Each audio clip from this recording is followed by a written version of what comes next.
tal, amigos? ¿Cómo están? Bienvenidos a un episodio más de... ¿Qué creen? Le hemos cambiado el nombre. Ya no va a ser Viva el Rock, sino Viva el Ruido, porque tuvimos que hacer ahí un cambio estratégico de marketing. Entonces, se va a llamar Viva el Ruido. Al fin y al cabo es ruido, ¿no? Así nos decían nuestros papás cuando estábamos oyendo música allá bueno, al menos a mí en México, cuando estábamos allá me decían mis papás, ya bájale el ruido, bájale ese ruido. Sí. Entonces se quedó con eso mejor. Un saludo a mi primo que fue el que dio la sugerencia de cambiarlo. Y es chistoso porque me puse a ver, después de que él comentó eso, me puse a ver en Facebook, ¿no? Y un montón de grupos en Facebook que se llaman Viva el Rock. Y nadie se llamaba Viva el Ruido, entonces mejor así nos encuentra más fácil. Más originales, queremos ser los más originales y todo. Y bueno, Raúl, pues este episodio va a ser muy emocionante porque vamos a hablar de los 70s, de esa época dorada que marcó, ¿no? Marcó una época, marcó tendencias de moda, tendencias de música, salieron diferentes estilos y géneros de música, ¿no? De rock. Sí, acabando los 60 o mediados de los 60 se empezó a ver ese cambio, ¿no? El rock and roll era lo que estaba de moda, ¿no? Ya habíamos hablado de eso en el episodio anterior, ¿no? Pero yo siento que a partir de mediados de los 60 y principios de los 70 fue cuando se dio otra vez ese cambio, ¿no? Donde empezó el psicodélico, empezó un poquito del progresivo. Después ya más avanzado en los 70s pues sale el punk, salen otras corrientes, ¿no? Que empiezan a dar paso a ya mucho después, ¿no? Otros géneros aún así.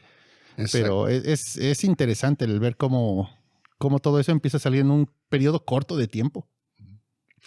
Sí, y hemos hablado y no nos vamos a cansar de hablar de los Beatles, porque lo que fueron los Beatles, o sea, el fenómeno de los Beatles, los 70s fue muy interesante, Raúl, porque es cuando desaparecen, la banda se desintegra y es cuando otros grupos aprovechan la coyuntura, como, bueno, uno de ellos se puso así bien pilas y fueron Rolling Stones. Los Rolling Stones ahí estaban como queriéndole pisar los talones.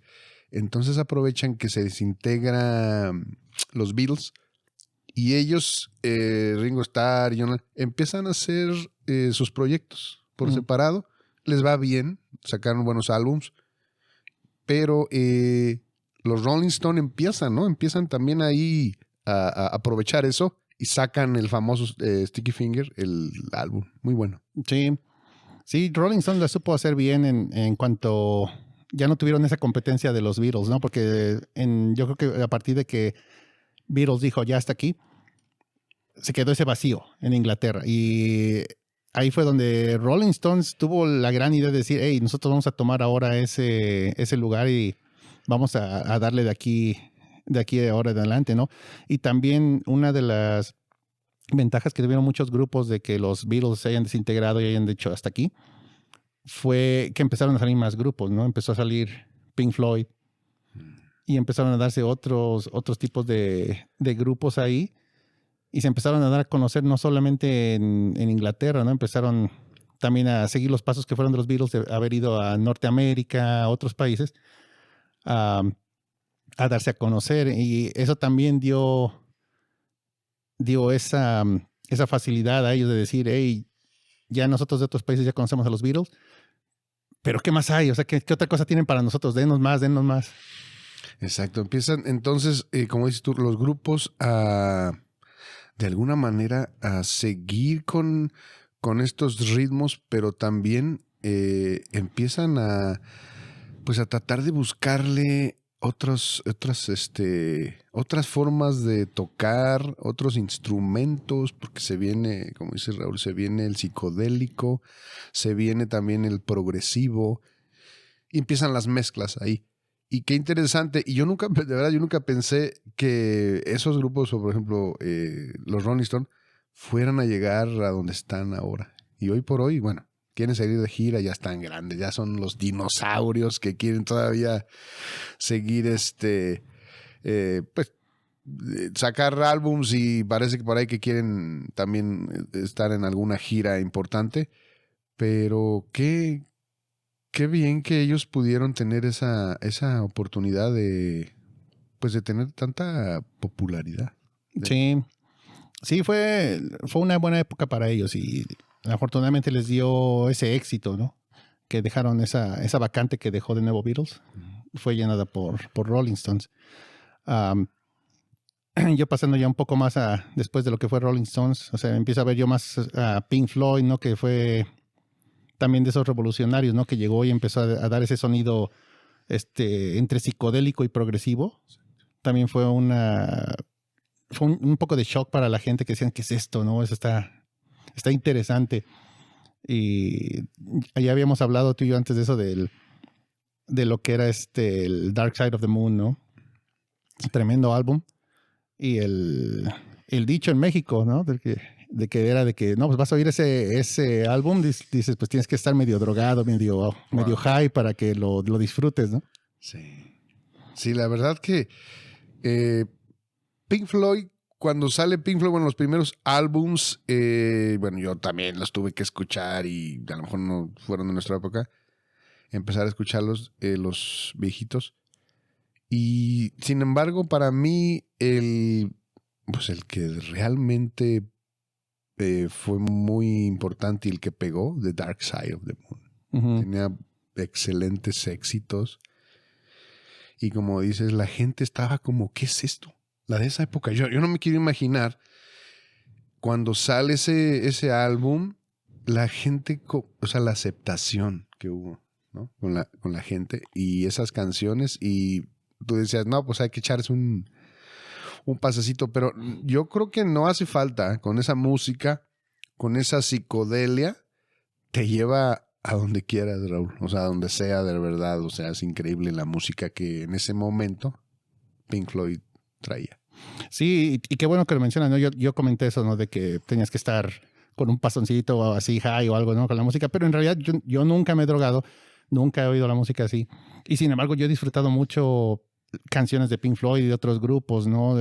Digamos que del estilo que, por ejemplo, son The Doors, Iron Butterfly, todo ese estilo, Diamond Head.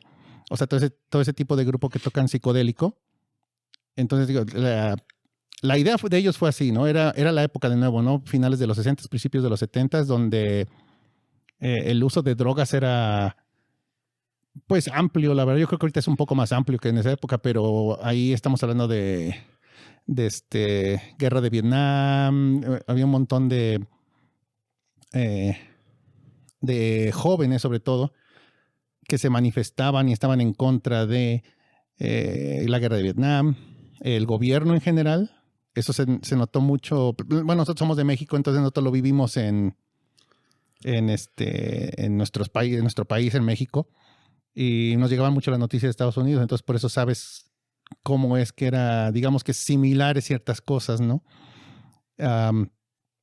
Entonces, siempre ese uso de drogas se hacía como un acto de rebeldía contra las autoridades, ¿no? Que podían ser el gobierno, sí, o padres, ¿no? Maestros, cualquier tipo de forma de autoridad que tuviera uno, lo hacía uno así, ¿no? Entonces dices, me voy a drogar y me voy a manifestar contra esto.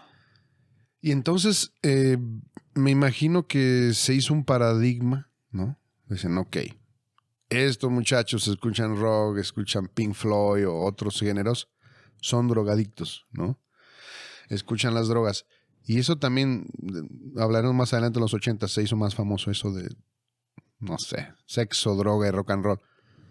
Pero yo creo que no era así, sino los jóvenes tenían esa hambre, ¿no? De manifestarse, combinado con el rock, combinado con todo lo que estaba pasando y realmente, como dices, no es verdad, ¿no? O sea, realmente se escucha, no porque escuches ese tipo de música te tienes que drogar. No, la verdad que no. Recuerdo una cosa muy chistosa. Mis hermanos y yo y otros amigos tuvimos la oportunidad de ver a Pink Floyd. Era un sueño para nosotros ir a ver a Pink Floyd, con el de Pulse, ese famoso. en un estadio de fútbol americano abierto. Hubo amigos que hasta tenían su casa de campaña. Nosotros recuerdo que llegamos tempranísimo a formarnos, conseguimos los tickets, y Raúl, fue un concierto espectacular. Yo creo que de los mejores conciertos que he presenciado en mi vida, ese concierto de Pink Floyd. Y recuerdo que había mucha gente que se estaba pasando así su gallito, ¿no? Hasta nos los pasaban y todo eso. Sí. No, gracias, no. Pero era increíble. Pero el concierto fue fabuloso. Ver a Pink Floyd, de verdad, los que hemos tenido la oportunidad de ver a Pink Floyd en concierto es un sueño, es espectacular. Y qué grupazo, Raúl, de verdad, Sí. qué grupazo.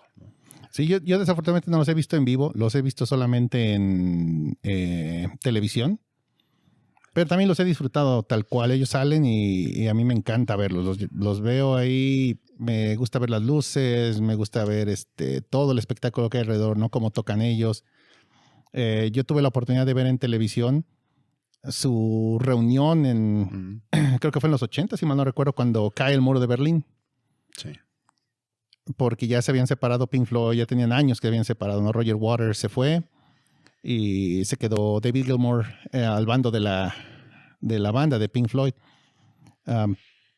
Y en una entrevista, él dijo una vez, le preguntaron si quería regresar o si había considerado regresar a ser parte de Pink Floyd. Y él comenta en tono de broma y en tono de que nunca iba a pasar eso, dice, no, pues cuando se caiga el muro de Berlín, ¿no? Y pues, ¿qué crees? Que se cae. Que se va cayendo. Anuncian que se caen y que la Alemania este y oeste se van a unificar como una sola Alemania. Y cuando están derrumbando el muro, ahí en el muro precisamente, ahí está tocando Pink Floyd con Roger Waters otra vez. Wow, increíble, increíble. Pero ellos ya no se juntan, ¿eh? Ya Roger Waters, sí. David Gilmour se odian a muerte. Entonces Roger Waters dijo, yo hago mi proyecto. También lo fui a ver en concierto aquí en Salt Lake City. Espectacular también, porque pues tienen todos los derechos y bueno, tienen unos músicos también espectaculares y el concierto estuvo muy bueno. Entonces, vemos cómo Pink Floyd también en los 70s marca una época, y también esos sonidos tan especiales. Vendrían otros grupos también después. Uh-huh. Mencionaste, bueno, lo de las drogas. Lastimosamente, también en los 70s murieron músicos importantes como sí. Jimi Hendrix. Sí, se dice que se ahogó en sus vómitos por las drogas. Janis Joplin también. ¿Quién más moriría? John Bonham. John Bonham, yeah. Él murió similar a como murió Hendrix también. Exacto. También fue muy similar la muerte. Y Raúl, ¿no crees que hablando de esto, no es triste de verdad saber que estos músicos hasta dónde llegaron, ¿no? Y por las drogas tuvieron que dejar este mundo, ¿no? Es un shock para muchos de nosotros, ¿no? Porque, por ejemplo, tengo de nuevo regresando a que pues yo nunca me he drogado. Entonces no alcanzo a entender esa enfermedad, ¿no? Que es el ser adicto a algo.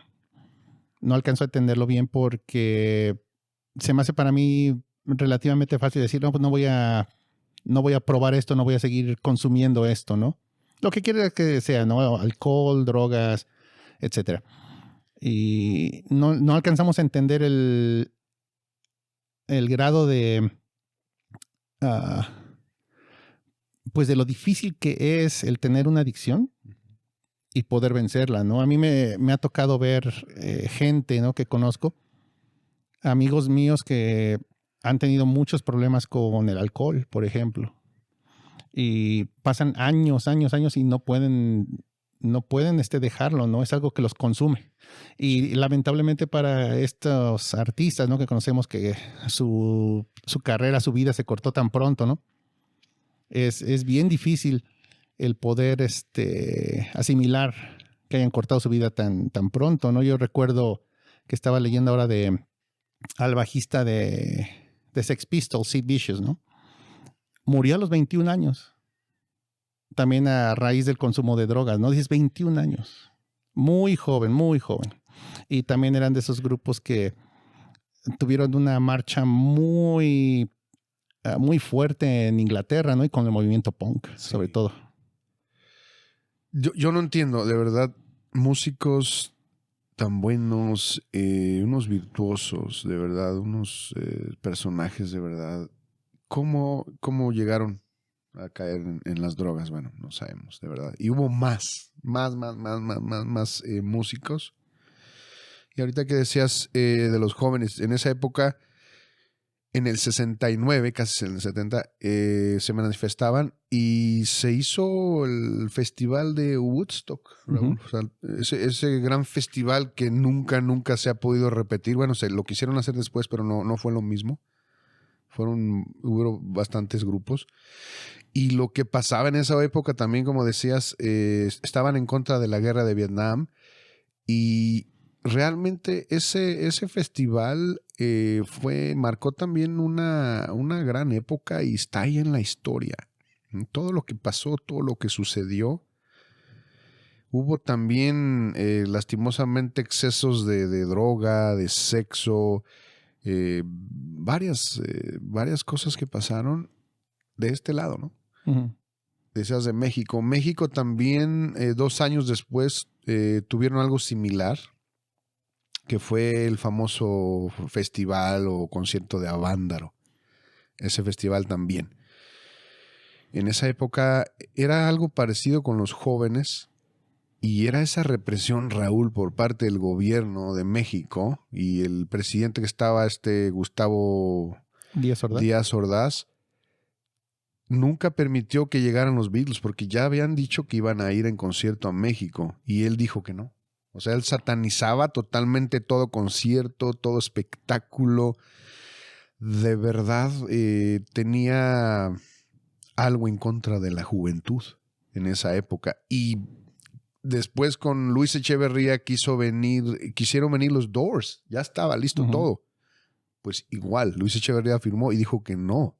O sea, vemos cómo también el gobierno, los gobernantes tenían realmente a la gente o a los jóvenes muy reprimidos, Raúl. Y eso era realmente, pues no se vale, ¿no? Sí, es que es algo que el gobierno siempre ha hecho así, ¿no? Al gobierno le conviene tener al pueblo dócil y obediente. Y una de las maneras que lo hacen es precisamente con eso, ¿no? No hay manera en cómo te expreses, no conoces otra cosa. Entonces, pues ya sé que nada más lo único que voy a hacer es escuchar a X dirigente del gobierno o nada más quedarme en algo y seguir como decimos, como borrego, ¿no? Ese era el clásico que decíamos allá, ¿no? Que éramos como borreguitos, ¿no? Para el gobierno y les gustan a ellos que seamos más, ve a trabajar, paga tus impuestos y ya, no te quejes de nada, ¿no? Todo está bien. Y cuando empiezan a salir el rock, sobre todo, yo siento que fue en sus diferentes géneros, en 60, 70, ¿no? Es cuando empiezan a salir todo ese tipo de canciones donde los grupos o cantantes, ¿no? Artistas solos, se quejan en contra de las cosas que está haciendo el gobierno, ¿no? De cómo están oprimiendo a la gente, cómo están tratando de tener una ganancia política o económica con ciertos movimientos que hacen ellos, ¿no? Ciertas estrategias que tienen. Se ve ahora todavía, o sea, eso es común. Nada más que ahora estamos ya como que lo vemos más y decimos, ya como quedamos más grandes, decimos, ok, ya vi qué estás haciendo, ¿no? Sí. Y a ellos no les conviene que llegue un grupo o un género, ¿no? Una ola de artistas y te digan, oigan, ¿saben qué? Todo esto está mal y deberían de quejarse. Y que por medio de sus canciones las masas pudieran hacerles caso y rebelarse, ¿no? De alguna manera. Y hubo varios grupos, no todos, hubo canciones y las letras depresivas y otras de amor, desamor. Pero hubo algunos grupos también que, como dices tú, se manifestaban totalmente en contra del gobierno. Y no sé, llegaban otros grupos. Hay muchos grupos que nos lo podemos pasar aquí hablando de tantas bandas. Y llegaba Yes, llegaban el grupo tan importante de los Yes, llegaba Genesis o Génesis, con estos grandes músicos como Phil Collins, que estaba en la batería, recordemos, y el cantante era Peter Gabriel. Después sale Peter Gabriel y entra Phil Collins, y se fue cuando era totalmente progresivo, pero cuando entra Phil Collins cambió un poco, ¿no? Un rock más suave. Más suave, más pop. Pero realmente, y de ahí empiezan buenos músicos y como solistas, se van como solistas. De un lado arma su grupo Peter Gabriel, del otro lado pues Phil Collins, y les fue muy bien, ¿no? Les fue muy bien. También hubo otro grupo, Camel, un grupo Camel buenísimo también. Ellos tocaban de una manera bien, bien interesante, ¿no? A mí me encantaba Camel y todavía siguen hasta la fecha. Y hubo otras bandas, Jethro Tull, infinidad. Y como dices, Raúl, empiezan a surgir otros movimientos o propuestas, géneros como el punk, ¿no? Hablas de Sex Pistols, Ramones, ¿no? The Clash, también grupos muy interesantes. Y también llegaba por otro lado David Bowie, no sé, T-Rex, que dicen que el glam llega en los 80s, pero llega antes, ¿no, Raúl? Yo creo que empezó con David Bowie, es el que trae ese teatro, digamos, ¿no? Donde ves un poco más de maquillaje en las presentaciones, pero también Kiss es muy conocido en cuanto a ese tipo de presentación, ¿no? Porque el estilo de música es diferente de David Bowie y de Kiss. Sí. Pero el teatro es similar, ¿no? O sea, David Bowie salía con bastante maquillaje, ¿no? Kiss salían, por muchísimos años salieron con maquillaje, ¿no? Hasta los 80 fue cuando se lo quitaron. Sí. Pero en esa época también era común, ¿no? En ese, pues no sé llamarle glam, pero era común que salían muchos de esos artistas de ese género más o menos, salían con maquillaje, ¿no? Y al contrario de esos eran los punks, ¿no? Los punks salen como un movimiento anarquista, ¿no? Es el movimiento que sí está por completo en contra del gobierno. Ellos sí son todo de que no debe existir el gobierno. Decías tú de Ramones, ¿no? Ellos son de Nueva York y son los que son considerados el grupo que representa al punk en el mundo. Yo me atrevo a pensar que para mi gusto Sex Pistols y The Clash son un poco más representativos del género. Sex Pistols es mucho más extremo y son mucho más anarquistas, ¿no? The Clash es un poco menos, pero también le tiran ese punk, ¿no? Inclusive cuando estaba leyendo de ellos es lo que comentan en internet, que eran polos opuestos, Sex Pistols y The Clash. Claro, sí. Ahorita que decías eso, qué chistoso, porque escuchando un poco del punk, hay un grupo, no recuerdo el nombre, también nació como en el 65 o 66. Supuestamente es un grupo peruano que ellos inventaron, según ellos, ¿verdad? Supuestamente ellos inventaron el punk, no lo sé. Si hay algún peruano por ahí que nos comente en la página de Facebook o en YouTube. Pero estaba escuchando y se escucha bien, ¿eh? O sea, interesante ese grupo de punk. Pero sí, y dijiste de los Kiss, ¿no? Porque también Peter Gabriel se pintaba, se maquillaba y hacía un show. Llegaban los Kiss y algo interesante que dijiste, Raúl, se despintan, pero se vuelven a pintar, ¿te acuerdas? O sea, y es cuando creo que ya tenían un definido la imagen y el estilo de música, pero cuando entra, como dices tú, el glam, el AOR también, le bajan un poco y empiezan a tocar un poco diferente, empiezan a meter baladas para llamar más la atención a otro público. Y vuelven otra vez. Los vimos en concierto, ¿te acuerdas? Aquí en Utah. A los Kiss hacen unos conciertos espectaculares, unos músicos increíbles. Y sí, abusaron de la pintura bastante, ¿no? Hubo otros también que abusaron de la pintura.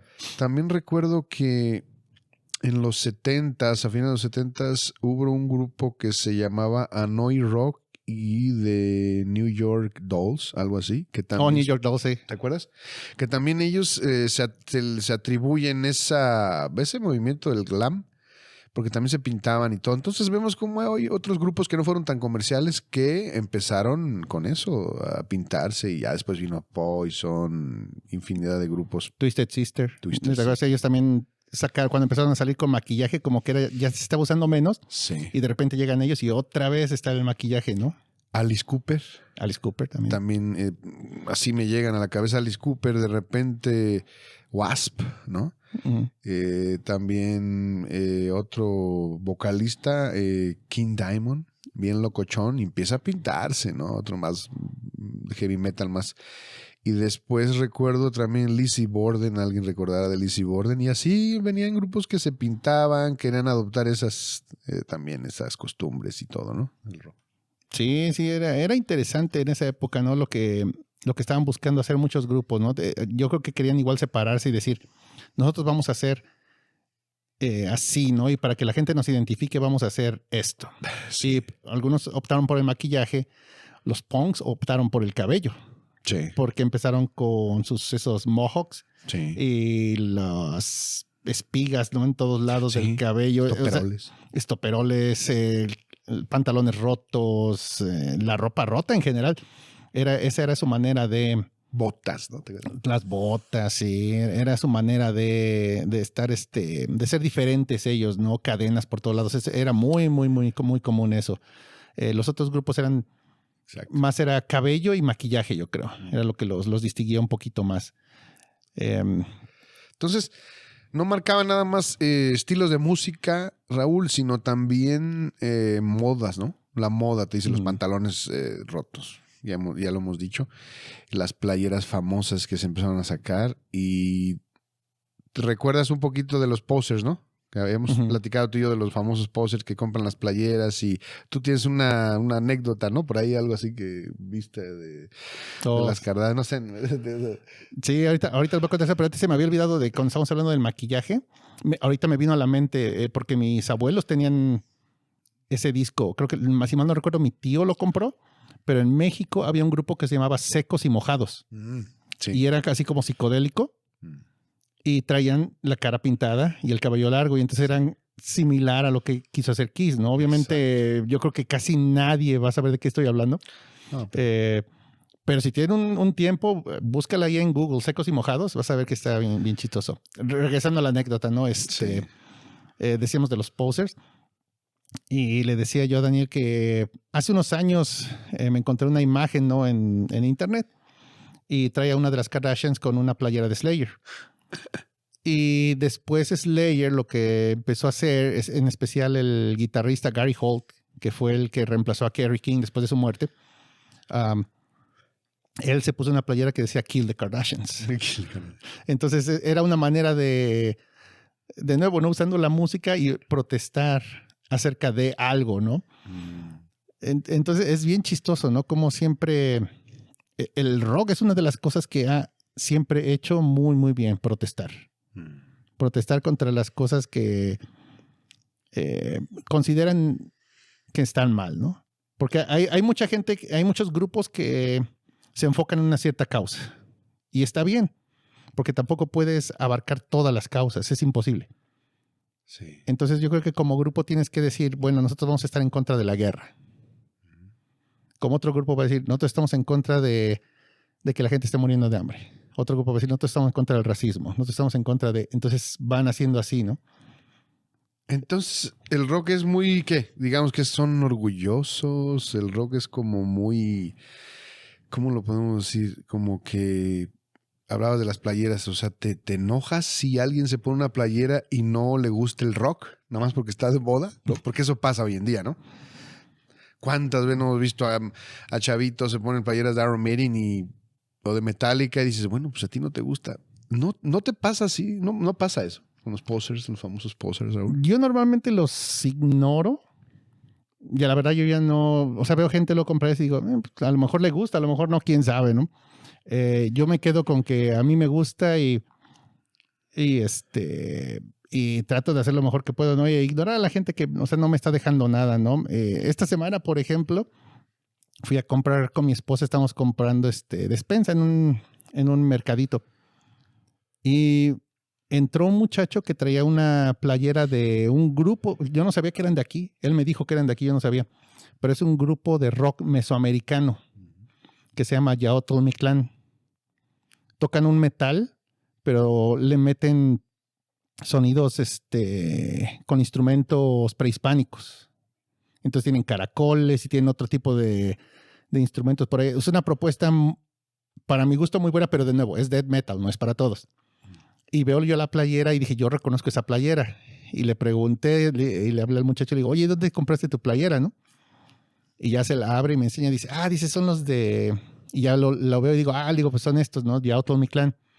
Y ya vio que sí sabía y me dice, sí. Dice, no, mira, son de aquí. Y ya me dice, no, la compras aquí, que no sé qué. Y ya le empiezo a decir, oye, ya viste a Semicán, también un grupo de México, ¿no? Que fue a tocar ahora en Wacken.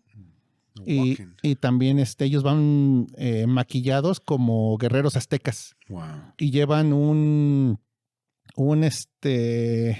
pues yo le llamaría tal vez un sacerdote médico brujo, como parte de su show, que está haciendo un sacrificio en vivo, ¿no? O sea, de nuevo, un sacrificio en vivo. Es todo, es teatro. Okay. Pero es muy padre de nuevo la propuesta. A mí me gustó muchísimo. Sí. De nuevo, death metal. No, pues no es para todos, pero si tienen curiosidad, vayan a verlo. Vayan a ver su presentación en Wacken. Creo que dura 20 minutos. Muy buena, muy buena. Muy bueno, muy bueno. Qué bien, qué interesante que otros lugares, ¿no? México, Argentina, España. ¿Cómo empezaban también bandas a tocar también ese tipo de música? Y fíjate, en los 70s también dos grupos que marcan de verdad la historia, la época. Led Zeppelin y Black Sabbath, ¿no? Por un lado Led Zeppelin y Black Sabbath. Black Sabbath supuestamente era más hacia el metal, ¿no? A lo más pesado. Y Led Zeppelin también, pero tenían esa mezcla de blues, ¿no? Del rock, blues. Y los dos grupos de verdad tocaban muy, muy bien, ¿no? Sí. La propuesta, yo creo, como dices, no, Led Zeppelin también llegó a tomar un poco lo que dejó Beatles. También más o menos fueron de ahí, empezaron más o menos en esa época. Entonces Rolling Stone, Led Zeppelin, agarraron bien. Black Sabbath vino como a revolucionar un poco más y hacer algo más pesado. Decir, ok, ustedes están bien, pero yo quiero un poquito más oscuro. Quiero más así. Entonces ahí siento yo que ahí fue donde se empezó a oír un poco más ese rock pesado, ¿no? Sí. No, yo no me atrevería a llamarle metal todavía, pero tal vez ya tenía sus inicios de metal. Yo me atrevería a llamarlo más como hard rock, principios de metal. Sí, fíjate. Porque todavía se me hace que les faltaba un poquitito, Algo, ahora que mencionas eso es verdad. Quizá todavía no era así como un metal muy, muy pesado, pero ¿sabes qué, Raúl? Sin embargo, ellos adoptaban eso oscuro, ¿no? Hay un grupo también, salió antes, creo que salió un año antes de Black Sabbath, se llamaba Coven. Tenían 3 integrantes, eran 2 hombres, una mujer. La mujer era la que cantaba, pero ellos tenían, a lo mejor su ritmo no era tan pesado, pero ¿sabes qué? Practicaban el ocultismo, el satanismo, y en sus letras escuchaba así medio ritos así, medios satánicos. Entonces, estaba viendo en una entrevista, una periodista le pregunta a Tony Iommi, el guitarrista de Black Sabbath, oye, ¿tú conoces este grupo? ¿No? Coven. Y Tony Iommi sí como que no sé si lo negó o no, pero dice, bueno, mira, una de las primeras canciones que tienen ellos, el grupo, se llama Black Sabbath. Y Tony Iommi se queda así, ¿no? Pero además, uno de los músicos se llamaba Osbourne, no Ozzy. Entonces, Tony Iommi se quedó así como que, bueno, yo no sé de verdad si quisieran adoptar eso así como que más satánico, más oscuro, pero qué casualidad que una de las canciones de este grupo Coven eran satánicos, pero también la primera canción era Black Sabbath y uno de los integrantes se llamaba Oz Osbourne, como Ozzy Osbourne, ¿no? Entonces, bueno, había ciertos... Yo creo que adoptaron todo eso, verse más así, verse como más oscuros y quizás su música apenas empezaba a sonar como más agresiva. No tanto, porque después iba a explotar. Pero entonces, por un lado, Led Zeppelin, Black Sabbath. A mí en lo personal me gusta más Led Zeppelin porque la voz, la voz de Robert Plant era espectacular. En sí el ritmo me gustaba más, en lo personal a mí. Todas esas canciones, ¿no? Que tenían. Para mí era un mejor grupo. Para otros, a lo mejor les gustaba más Black Sabbath. No sé a ti, ¿qué piensas de eso? Sí, por ejemplo, hay canciones que me gustan de Led Zeppelin, pero si me dieras a escoger qué vas a escuchar, Led Zeppelin o Black Sabbath, yo me iría siempre más por Black Sabbath. Es lo que más me gusta a mí. Entonces me gusta más escuchar, por ejemplo, Paranoid, Iron Man, War Pigs. Yeah. Varias de ese tipo de canciones me gustan más. Inclusive, ya cuando es Iron Man y War Pigs, se me hacen más pesadas que Paranoid. Paranoid para mí, por eso decía yo que luego lo consideraba como un poquito más de rock pesado, ¿no? Tirándole a metal. Pero yo estoy pensando en sus primeros trabajos de Black Sabbath, ¿no? Conforme van ellos avanzando, entonces ya cuando llegan a un grupo, a un punto, perdón, más ya metal, ¿no? Sí. Y yo siento que al menos ese tipo de canciones más Iron Man, más War Pig, ¿te gustan? Son mucho, sí, me gusta mucho más esa, es más pesado, más algo así como que digo, hey, esto se oye. Para mi gusto, porque tú sabes que a mí me gusta más el metal. Más el metal, sí. Y bien pesado, ¿no? Yo digo... No, pesadísimo, sí, no. Sí. Tú eres satánico. Casi. No. Sí, a mí yo creo que me gusta, siempre me ha gustado, me ha llamado la atención el virtuosismo. Sigo a guitarristas, a músicos. Y todo ese tipo de música, me encanta el jazz, entonces me clavé mucho en lo que es el rock progresivo, con las diferentes cambios y percusiones. Entonces quizá por eso me gusta más Led Zeppelin, ¿no? Claro, Deep Purple también, perdón, Black Sabbath. Pero también me da Deep Purple, ¿no? Lo que tenía Black Sabbath es que también como que se fueron perdiendo, al igual que Deep Purple, tantos cambios de vocalistas y bueno... Led Zeppelin siguió con los mismos hasta que muere John Bonham, tristemente. No siguieron. No sé por qué razón la gente se ha de preguntar, ¿por qué no siguieron? O sea, ¿por qué no siguieron con otro baterista? Pero bueno, no sé si quisieran tomar un break, no sé si fue solamente un pretexto para decir, ya logramos lo que nadie, ya nos podemos retirar. No lo sé. Sí, es difícil saber luego a veces qué pasa con esos grupos, ¿no? Cuando muere uno de los integrantes que tal vez fue clave, no sé la verdad. Pero es difícil saber por qué ya no se quiso seguir, ¿no? O a lo mejor toman a veces el pretexto los otros integrantes y decir, bueno, sabes que yo quiero hacer mi carrera solista.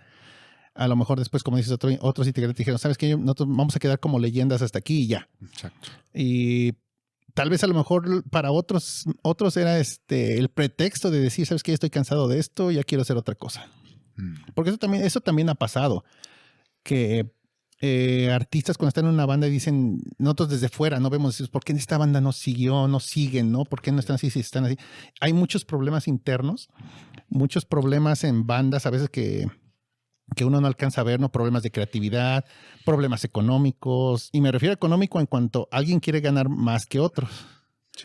O están todos queriendo ganar lo mismo, pero la carga de trabajo es diferente. Ahí, eso es algo que yo no sabía hasta que escuché una entrevista hace unos días de Chava Drago, de Coda, donde él comenta precisamente eso, ¿no? De cómo el problema que tuvo Coda y por qué se deshicieron y ya no van a regresar es precisamente por eso. Porque la carga de trabajo, la carga creativa era de 2 o 3 y todos querían ganar lo mismo. Yeah. Y, o sea, tiene razón. Sí. O sea, no es justo. En cuanto a que dices, si yo estoy haciendo el 70% de las cosas, por ejemplo, no digo que así haya sido con Coda, pero si tú sabes que estás haciendo un porcentaje mucho más grande, contribuyes mucho más al proyecto, pues esperas tú que esa remuneración, ¿no? Esa ganancia sea mucho más grande para ti. Sí. Yo creo que entonces buscan y dicen, ya con esto ya mandamos toda la fregada, ya explotan varios grupos y bueno, hay diferentes Journey también pasa lo mismo, que este ganó más, que si el otro, que si, no sé, los managers. Pero es por eso que también yo creo que entonces cuando termina la banda o cuando no termina la banda, igual hay músicos que se van a hacer proyectos solos para también agarrar su lana, ¿no? Un billetito para acá, un billetito por acá. Y entonces empiezan sus proyectos muy buenos, por cierto. Pero tiene razón. No sabemos nosotros todo lo que hablamos de exceso de drogas, los managers, todo lo que va atrás en el marketing. No sabemos qué pasa. Entonces de repente dicen, se acaba. ¿No? Uh-huh. Se acaba el grupo y ya. Entonces, Raúl, vemos qué interesante lo de los 70s, todo lo que pasaba y hay cosas más interesantes, ¿no? Vienen otros grupos, se vienen, por un lado también el rock sureño aquí en Estados Unidos, se vienen también bandas como estilo pop también, como en AOR, y vienen otras bandas como Fleetwood Mac. Por ahí también está AC/DC, se viene también Judas Priest. Raúl también empieza como el funk, ¿no? Empieza el soul, empiezan todos esos onda de afroamericanos buenísima que hemos hablado desde el principio. Y el disco, ¿no? El pop, ¿no? Uh-huh. También. Entonces, fue muy interesante eso en los 70s, todo lo que sucedió, que no nada más el rock, sino se metía, ¿no? Se metía y todo eso. Y ya después empieza el pop, empiezan que también Michael Jackson con sus hermanitos, ¿no? Los Jackson 5, muy interesante. Hicieron bastantes álbums, después fue solista, después hablaremos de él ya en los 80s. Y bueno, empiezan los Eagles también, empiezan muchos artistas a resurgir y diferentes tipos y estilos, ¿no? Aquí en Estados Unidos también muchos estilos. Cada quien quería agarrar su estilo, ¿no? Querían ser únicos, ¿no? Por eso es que salieron tantos géneros, me imagino. Sí, yo siento que aquí geográficamente fue lo que ayudó mucho. Porque no era la mismo tipo de música que se hacía en California, en la costa oeste, que la que se hacía en la costa este, ¿no? Igual no era el mismo tipo de música que se hacía en áreas cercanas a Nueva York, que es más hacia el noreste, que comparado con lo que se hacía en Georgia, en Florida, ¿no? Entonces yo siento que cada lugar tenía esas diferencias, ¿no? Culturales, me atrevo a decir, sí, donde todo eso influía mucho en el estilo de música que tú querías tocar, ¿no? Y al tipo de audiencia que querías tú llegar. Recordemos, por ejemplo, que era mucho más difícil darse a conocer en esa época, ¿no? Estamos hablando de televisión limitada, claro, radio limitada. Todo limitado. Conciertos no se hacían tan seguido tampoco. No. Entonces era muy difícil, ¿no? El poder alcanzar un cierto éxito, tenías que estar trabajando muy fuerte para poder llegar a ser muy conocido, ¿no? Sí, y como dices, hubo grupos que aprovecharon y hicieron conciertos, ¿no? Uh-huh. Y pegaron. Deep Purple hizo conciertos, Black Sabbath. Hubo otros grupos que no salían tanto a conciertos.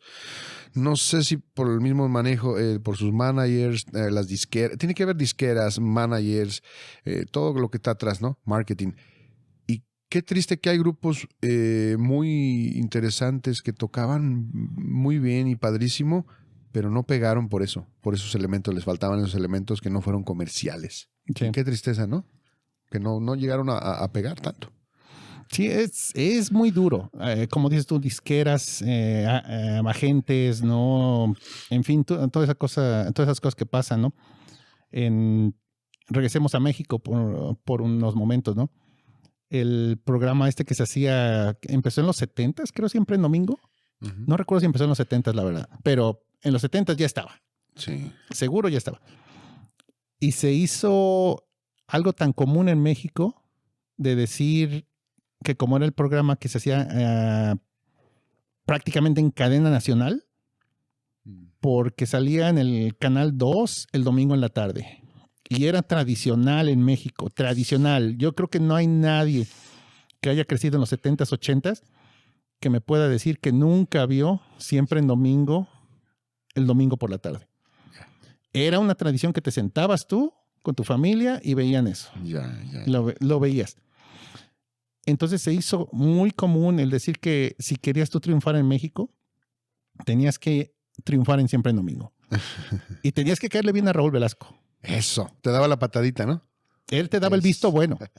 Él te daba el visto bueno de decir si la vas a hacer o no la vas a hacer. Muy especial este tipo, ¿no? Sí, era muy difícil. Y estamos regresando de nuevo, ¿no? Un solo punto donde puedes empezar o terminar tu carrera, ¿no? Sí. En Estados Unidos yo creo que sí era un poquito diferente, pero me imagino que tenían igual problemas, ¿no? En sus dificultades para poder llegar a cierto éxito. Pues mira, yo no sé, Raúl, pero yo vi el Chabelo, en Familia con Chabelo. No, es verdad. Entonces hablamos de los medios de comunicación, ¿no? Tan importantes, que no me voy a adelantar, porque en los 80 vamos a hablar de MTV y VH1. Pero entonces surgían, ahorita que tocas eso, surgían grupos también, bueno, somos de México y también podemos hablar un poquito de algunos, de la revolución de Emiliano Zapata, ¿no? Como se llamaba ahí, y El Ritual, Bandido, muchos grupos, ¿no? Que surgieron en los 70s, interesantes. No nos tocaron, pero bueno, son grupos que también trataban ahí de darse a conocer, pero por lo que tú dices, no pudieron brillar o no pudieron. Y por lo que comentamos, que los satanizaron y esa represión contra los jóvenes. Entonces se juntaban en lugares pequeños, pero había buenas bandas, Three Soul Man, o sea, el Tri, que por ahí empezaron a tirarle al gobierno, pero fueron pocas, Raúl. Y ya después se viene otra ola de músicos ya diferentes, con otras propuestas en México, ¿no? Y también en Argentina, vamos a hablar en Argentina también, cómo surgían algunos grupos muy interesantes, y en España, ¿no? También. Sí, hubo movimientos interesantes en esos lugares. Yo la verdad necesito aprender más de lo que pasó en Argentina. Yo no estoy muy enterado de lo que pasó allá. Estoy más enterado de lo que pasó en México, ¿no? Y como decías tú, el Tri, que por décadas no ha llevado el rock. O sea, el grupo del Tri lo cargó en la espalda por décadas. Sin el Tri yo siento que no habría rock en México. Se hubiera terminado con la represión del gobierno. Sí. Era mucho más fácil después del 68, de la matanza en Tlatelolco, después de todas esas cosas que el gobierno estaba tratando de hacer para reprimir a los estudiantes que se estaban manifestando en contra de cosas que hacía el gobierno. Sí. Yo siento que si no hubiera sido por el Tri, no tendríamos rock, ¿no?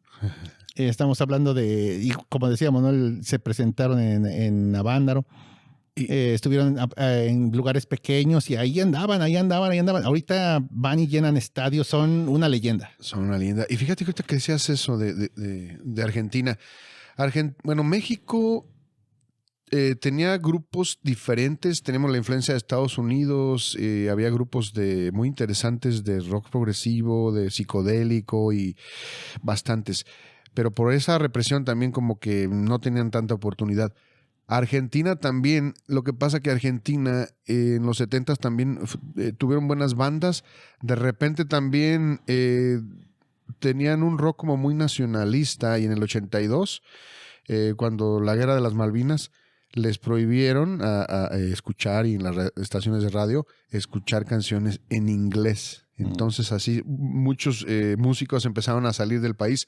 Regresan después, un par de años después regresan y es el boom que empieza, ¿no? Con Charly García, con Fito Páez y otros grandes músicos que empiezan entonces sí a otras propuestas y después ya vemos que hay muchos grupos interesantes. Pero sí, fue lo que pasó más o menos ahí.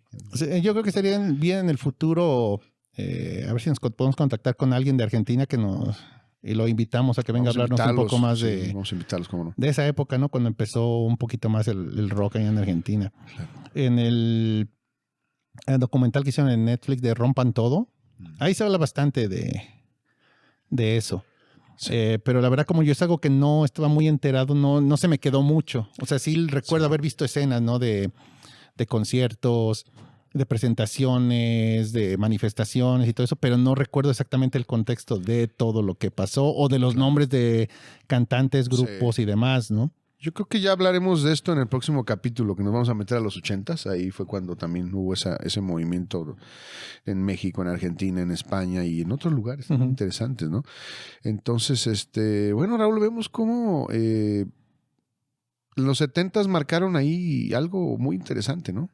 Mucha de lo que decimos la época dorada, la gran época dorada, a los que les tocaron los 70, qué increíble, de verdad, a nosotros no nos tocaron tanto, pero tuvimos que escuchar todas estas canciones, toda la música, para de verdad llegar a lo que nos gusta ahora, ¿no? Sí. Sí, fue una época muy padre, la verdad. Nosotros, como decía Daniel, nos tocó ya de lo último, ¿no? Porque, por ejemplo, yo tenía ya 7 años cuando llegaron los 80s, ¿no? Entonces tuve digamos que esos primeros 7 años, pero yo siento que para que tengas la formación más así de música, yo siento que es ya más de 10 para arriba, personalmente. Porque no recuerdo mucho de escuchar yo de los 70. No recuerdo que ya muchos años después empecé a escuchar, ¿no? Sí.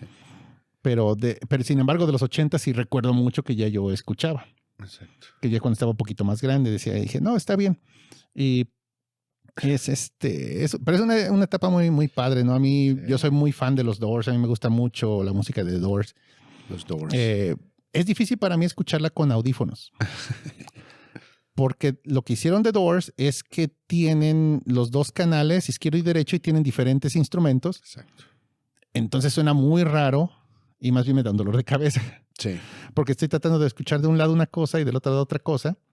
Aunque sea lo mismo, pero suena raro. Entonces, esa sí es música que se hizo para escucharse con altavoces, ¿no? Se hizo para escucharse en un estéreo, en el carro, sí. Por ejemplo, ¿no? En tu habitación con tu estéreo de antes, donde te ponías tu cassette o tu disco, ¿no? Queen igual hizo algunas canciones similares, ¿no? Donde empezaron a manejar consolas y demás y hacer ciertos instrumentos, el paneo, ¿no? Entonces te vas de un canal a otro. Hacen muchos trucos que a veces suenan un poco raro con audífonos. Claro. Pero suenan muy bien en vivo, ¿no? Suenan muy bien cuando estás en un lugar amplio con altavoces y demás y dices, esto está bien padre. Lo que dices, el escuchar a The Doors, esa música tan especial, o sea, eran únicos. Esos ritmos, ¿no? Que traían la voz, los Doors, ese rock, esas letras y algo muy ácido. Eso de verdad era muy interesante lo que pasaba con los Doors. Y mencionas a Queen. Queen fue a México, ¿no? También fue a México y bueno, igual también fue un desastre después, pero ya empezaron a llegar más ya en los 80s, México. Hablamos que nunca se concretó, que llegaran en los 70s por los presidentes de esa época, pero ya después llegaron bastantes grupos a México, ¿no? Fue la llegada y se puso muy interesante. Entonces, pues Raúl, ya estamos terminando otro episodio más. Ya estamos llegando casi hasta el final, pero fíjate que algo que quería decir antes de que nos fuéramos es, hablamos de Deep Purple, Led Zeppelin y Black Sabbath, ¿no? Y ahí salen 3 guitarristas tremendos, ¿no? Estamos hablando de Tommy Iommi, estamos hablando de Richie Blackmore y Jimmy Page, ¿no? Virtuosos de la guitarra, son leyendas ellos ya. Y ellos tuvieron mucho que ver en cuanto a diferentes estilos de rock, ¿no? Cómo se fueron haciendo, cómo se iban desarrollando, ¿no? Sí. Otra cosa también que ahorita estaba pensando, ¿no? Es que yo siento que ya en esa época de los 70s, en el psicodélico sobre todo, es cuando se empezó a meter más los teclados, los sintetizadores sí. al rock y al metal. Sí.